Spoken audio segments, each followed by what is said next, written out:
Morning dear student. आज फिर से आप लोग का एमएलएस क्लासेस में क्लास 10th का बहुपद प्रश्नावली 2.2 लेकर के देखिए। कल हम लोग पॉलिनोमियल बहुपद के विषय में हम लोग कुल भली भांति सब समझ लिए थे और बहुपद का हम व्यापक रूप भी देख लिए थे। बहुपद का व्यापक रूप आप जैसा कि जानते हैं, व्यापक रूप किसका है? बहुपद का वो था ax square plus B X plus C, ठीक है। और जहाँ ए बी सी एक वास्तविक संख्या है, ऐसा हम लोग जानते थे। a is not equal to 0। आज हम लोग एक नया चीज इसमें सीखेंगे कि ax square plus B X plus C बहुपद का जो व्यापक पद है वो ax square plus B X plus C ही है, जिसमें a b c एक वास्तविक संख्या है जहां a is not equal to 0।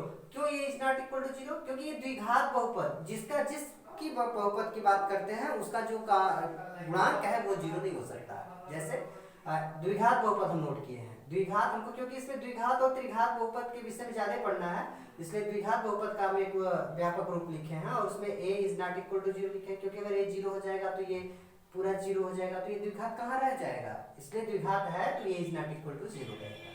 ऐसा है। अब देखिए कभी कभी बहुपद और समीकरण में थोड़ा सा भेद होता है कि कैसे जानते हैं कि ये बहुपद और ये समीकरण। तो कुछ नहीं, जो है बहुपद ये सेम बहुपद ही वैसे ही रहता है, बस समीकरण यदि हो जाए, ये अगर द्विघात बहुपद है तो द्विघात जो समीकरण होगा, द्विघात समीकरण कोई भी समीकरण क्या होता है, बहुपद का जब पूरा पद उसके शून्य के बराबर हो जाता है तो वो समीकरण का रूप धारण कर लेता है। देखिए द्विघात समीकरण का जो व्यापक पद है इज इक्वल टू 0 और इज इक्वल टू 0 जब नहीं है तो ये क्या है, द्विघात बहुपद है। और ऐसे अगर इज इक्वल टू 0 लग गया तो क्या हो गया, द्विघात समीकरण। आज हम लोग दो चीज बातें करेंगे प्रश्नावली 2.2 में, देखेंगे कि कैसे हम किसी बहुपद का, ये बहुपद है इस तरीके से एक बहुपद दिया रहेगा, इस बहुपद का शून्य की ज्ञात करना। आज क्या पढ़ेंगे, का शून्य की ज्ञात करना, शून्य की ज्ञात करना इस प्रश्नावली में पढ़ेंगे।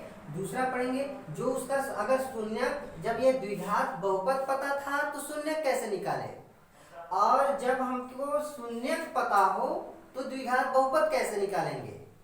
ध्यान दीजिएगा, शून्य पता हो तो द्विघात बहुपद और द्विघात बहुपद पता हो तो शून्य।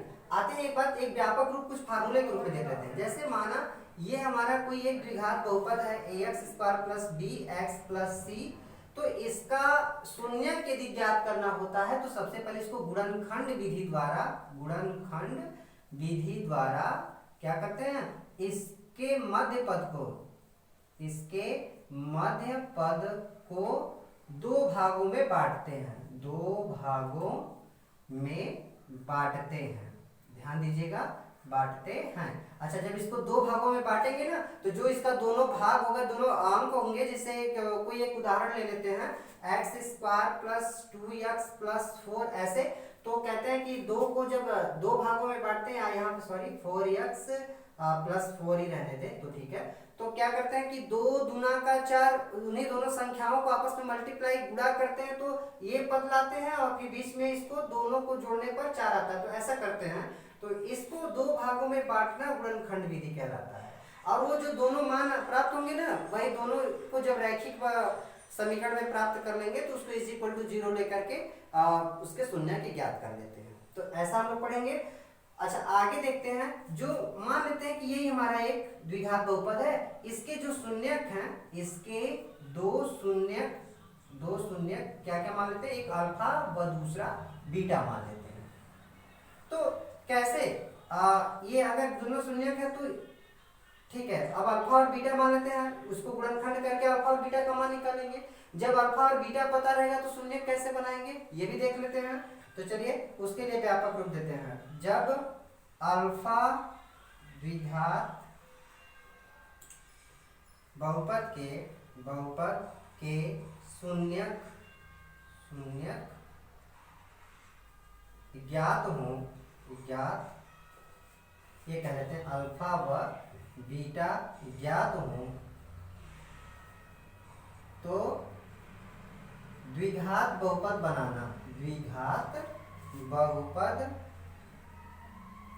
बनाना ये भी सीख लेते हैं। तो देखिए कैसे बनाते हैं, उसका फार्मूला होता है x square minus alpha plus beta x plus alpha into beta. ध्यान दीजिएगा इस टॉपिक को। ऐसे जब शून्य की ज्ञात हो तो हम इसमें रख देते हैं, तो ये ऐसा रूप बन ले जाता है, ऐसा एक समीकरण बन जाएगा। और जब ऐसा समीकरण दिया रहेगा तो गुणनखंड विधि से उसको हम क्या कर लेंगे, अल्फा और बीटा का मान निकालेंगे। देखिए इसको जो कहते हैं वो अल्फा प्लस बीटा जो होता है वो कहा जाता है, शून्य को हम मूल के नाम से भी जानते हैं, कहा जाता है मूलों का योगफल होता है। यानी दो मूल दिए तो दोनों को जोड़ दिए तो मूलों का क्या हुआ, योगफल हुआ। और फिर यहाँ दोनों को क्या कर दिए, गुणा कर दिए, तो ये क्या हुआ, मूलों का गुणनफल हुआ। ऐसे हम सत्यता की जांच करते हैं। इसको इसलिए लिख रहे हैं क्योंकि इसके लिए, इससे हम अपनी सत्यता की जांच करते हैं। चलिए बाकी के जो कुछ भी है हम उसको अपने प्रश्नावली के क्वेश्चन को लेकर के अगर आपको बताते हैं तो आपको अच्छी तरीके से समझ में आ जाएगा। चलिए अब देखते हैं हम लोग, जैसे ये पहला क्वेश्चन है हमारे प्रश्नावली 2.2 का। इसमें क्वेश्चन कह रहा है कि निम्न द्विघात बहुपदों के शून्य की ज्ञात कीजिए। पहला क्या किया, शून्य ज्ञात कीजिए और शून्यांकों तथा गुणांकों के बीच के संबंध ज्ञात कीजिए। देखिए इसका संबंध का मतलब क्या होता है, इस शून्यांक को जब हम द्विघात बहुपद बनाते हैं तो ये किससे संबंध रखता है कि हमारा द्विघात बहुपद का निर्माण होता है। तो हम बताए थे कि ये मूलों के योगफल और मूलों के गुणनफल से संबंध बना करके एक द्विघात बहुपद बनाता है। जैसे लिखे थे x square minus alpha plus beta x plus alpha into beta, ऐसा हम लिखे थे। तो ये अल्फा प्लस बीटा, इसके जो शून्यांक प्राप्त होंगे उन शून्यांकों को यदि जोड़ दें और गुणनफल कर दें तो इन दोनों की सहायता से द्विघात बहुपद बना है। ax square plus bx plus c बना है।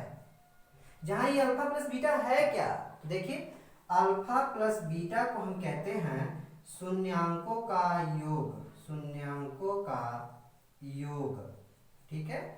और इसका फार्मूला होता है अल्फा प्लस बीटा और यहाँ पे होता है माइनस एक्स का गुणांक, नोट कर लीजिएगा इसको, एक्स का गुणांक बटे एक्स स्क्वायर का गुणांक। गुणांक का मतलब एक्स स्क्वायर का जिस अंक से गुणा हुआ हो, जैसे इससे एक्स स्क्वायर गुणा 1 से हुआ है, माइनस एक्स का गुणांक, एक्स का गुणांक 2 से हुआ तो माइनस 2, ठीक है, यहाँ से लेते हैं। और इसको हम इसमें देखें तो अल्फा प्लस बीटा का फार्मूला हो गया, अगर मान लीजिए द्विघात हमारा ऐसे दिया हुआ है तो हम अगर इस क्वेश्चन को हल करने की कोशिश करें, देखिए एक्स का गुणांक क्या है, b, तो ये माइनस हमारे सवाल में है माइनस, और एक्स स्क्वायर का गुणांक क्या है a, तो हमारा अल्फा प्लस बीटा का फार्मूला बना माइनस b बाई a। और फिर मूलों शून्यांकों का गुणनफल की बात करें, शून्यांकों का गुणनफल तो ये होता है अचर पद, अचर पद बटे एक्स स्क्वायर का गुणांक, यानी अल्फा इंटू बीटा का गुणा करते हैं तो अचर पद हमारा क्या है, ये c, और एक्स स्क्वायर का गुणांक क्या है a, तो c बाई a बन जाएगा। इस तरीके से हमारा क्या होता है, इन दोनों की सहायता से, इन दोनों के संबंध से हमारा द्विघात बहुपद बना है। तो यही क्वेश्चन कहा था कि पहले शून्यांक ज्ञात कीजिए और फिर शून्यांकों तथा गुणांकों के बीच के संबंध को ज्ञात कीजिए और बताइए कि उनका जो संबंध है, जैसे मूलों का योगफल और मूलों का गुणनफल क्या है उसको बताइए। तो हम इस क्वेश्चन को सबसे पहले जब हल करेंगे, इसको आप इसके साथ ले लीजिएगा, फार्मूला है ये। और इसके बाद जैसे क्वेश्चन को जब हल करना शुरू करते हैं, हम एक क्वेश्चन बता देंगे, बाकी क्वेश्चन आप लोग अपने से करेंगे। जैसे पहला क्वेश्चन हम बता रहे हैं x square minus 2x minus 8। हम बताए थे कि इसको हम गुणनखंड करके पहले शून्यांक ज्ञात करते हैं। तो गुणनखंड करने के लिए कौन सी विधि लगाएंगे, चलिए हम गुणनखंड करने का एक आसान तरीका बताते हैं कि हम अचर पद का सबसे पहले इसके गुणांकों के साथ गुणा कर देते हैं। चलिए हम इसको गुणा इसके साथ कर देते हैं तो कितना आ जाता है 8x स्क्वायर, वो भी माइनस में, क्यों, एक्स स्क्वायर में पूरा माइनस 8 का गुणा कर दिए ऐसे, तो माइनस 8x स्क्वायर आया। अब हमारे दिमाग में दो संख्याएं हम ऐसी लेंगे अपने मन से कि उन दोनों संख्याओं को आपस में गुणा करने पर 8 आ जाए, ध्यान दीजिएगा 8 आ जाए, पर उन्हीं दोनों संख्याओं को आपस में चाहे प्लस करके हम 2 ला दें, चाहे माइनस करके 2 ला दें, प्लस माइनस उन्हीं दोनों संख्याओं को आपस में चिन्ह के विपरीत करके चेक करना होता है और मध्य पद को लाना होता है। जैसे हम एक संख्या ले लेते हैं 4 और 2, 4 गुना का 8, सॉरी यहाँ पे x भी लिख लें, 4x इंटू 2x, हम अपने मन से एक संख्या ले लिए और दोनों का जब गुणा किए तो हो गया 8x स्क्वायर। अब हम देखेंगे यहाँ पे हमको माइनस चाहिए, तो चिन्हों को पकड़ने का एक सहज तरीका यह है कि जो चिन्ह आपको यहाँ चाहिए, हम जो दो संख्या अपने मन से लिए रहते हैं उसमें जो बड़ा मान होता है उसी के सामने ये चिन्ह उठा के लिख लेते हैं। लीजिए लिख लिए। अब इसके बाद बाकी ये चेक, यहाँ पे तो लिख लिए, यहाँ माइनस चाहिए तो हम बड़े मान के आगे वो चिन्ह लिख लिए। फिर क्या -4 आगे माइनस और माइनस को हम जानते हैं कि अगर एक साथ कर दे तो प्लस हो जाता है। अब प्लस करेंगे तो 4 2 6 हो जाएगा। तो हमको क्या चाहिए यहाँ पे 2 लाने के लिए, तो यहाँ पे आपको प्लस चिन्ह ही चाहिए। तो -4 में से जब 2 को घटाएंगे यानी माइनस गुणे प्लस बराबर माइनस होता है, अर्थात -4 में जब -2x करेंगे तो आप देख पा रहे हैं -2x, और गुणा करने पर प्लस माइनस -8x², यहाँ पे -8x² भी हमको मिल गया और -2x भी मिल गया। तो हम क्या करते हैं, इसी को यहाँ पे लिख लेंगे x² - 4x + 2x - 8। बाकी के सभी पदों को एक साथ लिखते हैं, सिर्फ मध्य पद को 2 भाग में बांटते हैं। तो मध्य पद 2x को देखिए 2 भाग में बांट दिए। अब करते क्या है, 2 भाग में बांटने के बाद अलग अलग दोनों को कर लेते हैं इस तरीके से। अब क्या करते हैं, इसको कॉमन करते हैं। x² - 4x में हम क्या कॉमन करें जो दोनों दे दे, तो कॉमन देखिए हमको x दिख रहा है तो x - 4 बचेगा यहाँ पे, प्लस यहाँ से देखिए 2 कॉमन मिल रहा है, x - 4 बचेगा। वैसे भी पिछली कक्षा में हम लोग गुणनखंड करना पढ़ लिए हैं। चलिए x - 4 एक ब्रैकेट में, दोनों ब्रैकेट में। अच्छा, हम गुणनखंड को चेक भी करते चलते हैं। जब मध्य पद से किसी द्विघात बहुपद को गुणनखंड करते हैं तो जब दोनों ब्रैकेट में एक ही राशि कॉमन के बाद आ जाती है तो कहते हैं गुणनखंड अभी सही चल रहा है। तो x - 4 दूसरे ब्रैकेट में x + 2, इस तरीके से हम ले लेते हैं। शून्य की ज्ञात करने के लिए क्या होता है, देखिए पहले हम द्विघात बहुपद को हम रैखिक बहुपद में कन्वर्ट कर दिए, और कन्वर्ट करने के बाद हम किसी रैखिक बहुपद का शून्य की ज्ञात करने के लिए क्या करते हैं, उसके आगे जैसे x + a = 0 लेते हैं और साइड चेंज करते हैं तो -a आ जाता है। इस प्रकार से शून्य निकलते हैं। तो आप अपने क्वेश्चन में क्या करेंगे, जब x - 4 = 0 हो तो साइड चेंज करेंगे तो x की वैल्यू क्या मिलेगी, 4। देखिए फिर आगे इसको लेंगे x + 2 = 0, तो x क्या हो जाएगा, -2। तो ये हमारी इस द्विघात बहुपद के क्या निकल गए, शून्य। ये तो था हमारे क्वेश्चन का शून्य। यहाँ तक क्वेश्चन को हल किए। आगे क्वेश्चन कह रहा है कि और शून्यांकों तथा गुणांकों के बीच के संबंध, हम जानते थे इनका संबंध योगफल और गुणनफल से है, उनको भी ज्ञात कर लेते हैं। चलिए शून्यांकों का योग निकालते हैं। शून्यांकों का योग, योग का सूत्र हम जानते हैं, -x का गुणांक बटे x² का गुणांक, ये है। चलिए x का गुणांक क्या है, माइनस चिन्ह ऑलरेडी। x का गुणांक हम अपने क्वेश्चन देखें, x का गुणांक -2 के साथ हुआ है, -2 के साथ हुआ है, तो हम यहाँ लिखेंगे -2, और ये माइनस ऑलरेडी हमारे फार्मूले में है। फिर x² का गुणांक, x² का गुणांक आगे कोई संख्या दिख रही है, नहीं दिख रही तो एक छिपा हुआ है, 1 है। इसके बाद यहाँ पे क्या लिख लेंगे, 1, और फिर हल किए तो क्या आया, -+2, ये प्राप्त हुआ हमारा।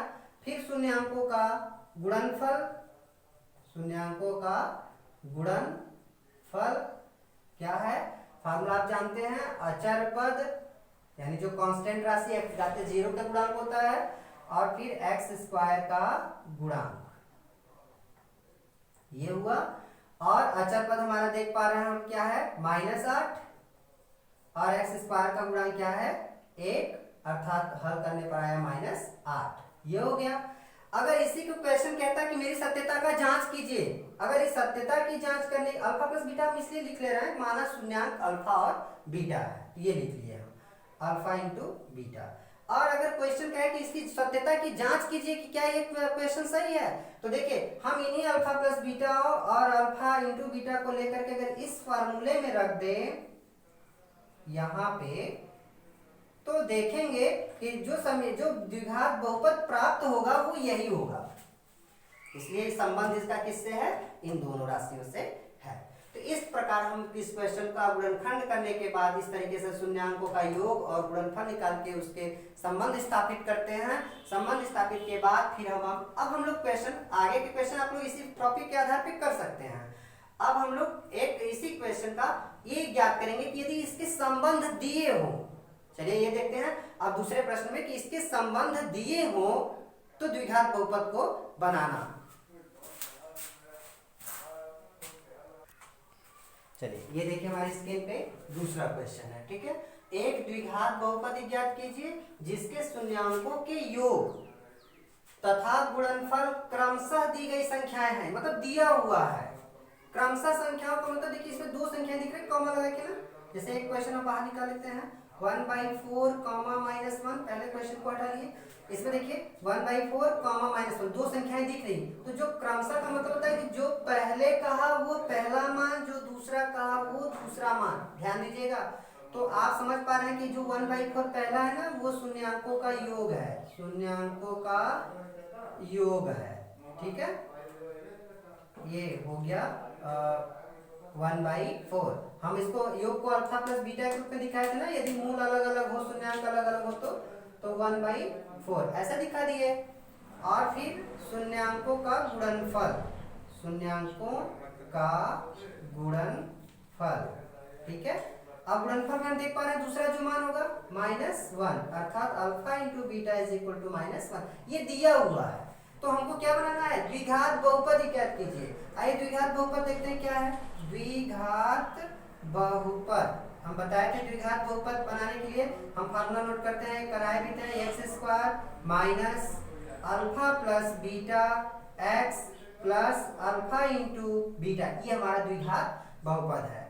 तो हम इसमें रखते हैं x², हमको पता है अल्फा प्लस बीटा की वैल्यू 1/4, देख पा रहे हैं शून्यांकों का योग होता है ये, तो 1/4x, x इसके बगल में प्लस अल्फा इंटू बीटा की वैल्यू -1 ऐसे।